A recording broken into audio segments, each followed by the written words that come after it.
Special Envoy Steve Witkoff and Jared Kushner. Both sides are reportedly, however, preparing backup plans in case the negotiations break down.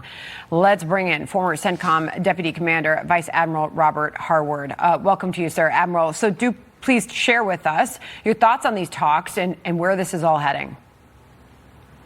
Well, while the talks are going on, you see Iran continue to stress their legitimacy in controlling the flow of the Straits of Hormuz, which is internationally unacceptable to everyone. And you also see them leverage not only Hezbollah, but Houthis to provoke aggression.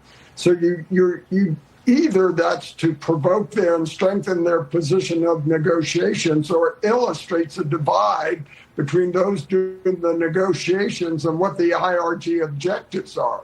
And it reinforces how difficult these negotiations are, not only to meet the nuclear issue, but to ensure that the Strait of Hormuz and those surrogates cease their activities. And you can't address one issue without the other two. And that's why both sides are preparing their options with the likelihood we will not reach a conclusive agreement through the negotiations.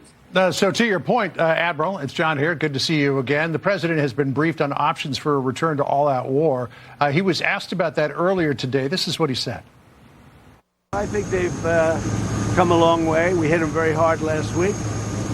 I think they're fine. I think we're going to... It's the denuclearization of Iran. It's very simple. And Iran cannot have a nuclear weapon. Otherwise...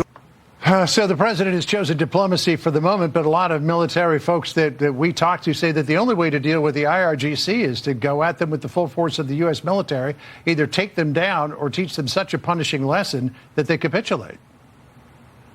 Well, there are two tools the president has. Of course, the military force, but more importantly, his economic strangulation. Remember the blockade. We've let them move some oil with other shipping, but we can quickly reconstitute the blockade and even take it further, try to shut down their airflow, shut down their border crossings with Pakistan, Azerbaijan, and Turkey, so that we can only reinforce and make that economic strangulation tougher and more stringent.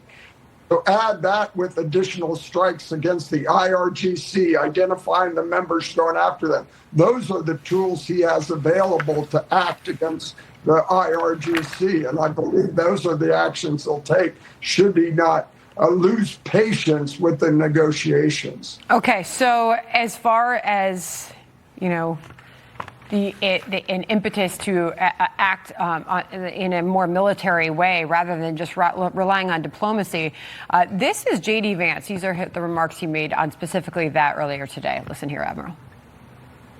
But if he ever asks you to go and drop bombs, it's going to be for something specific, to accomplish something that matters to the American people.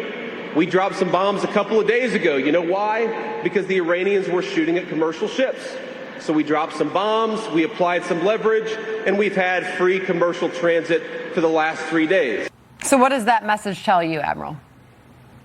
That means they're committed. They're willing to take those steps. They're telling the Iranians, it may not be even negotiations. It may be capitulation. You're going to have to agree to these what we're asking to, or we're going to take the force to do it. And I think that's appropriate at this time. We've had a lot of patience. We've given them off ramps, and they're not taking it. So the use of military force is on behalf of the American people and the Arab nations and all the other in the regions who depend on that free flow of commerce, and Iran not being a threat to them. Well, Admiral, it's great to catch up with you. Thank you for joining us. We'll see which way it goes.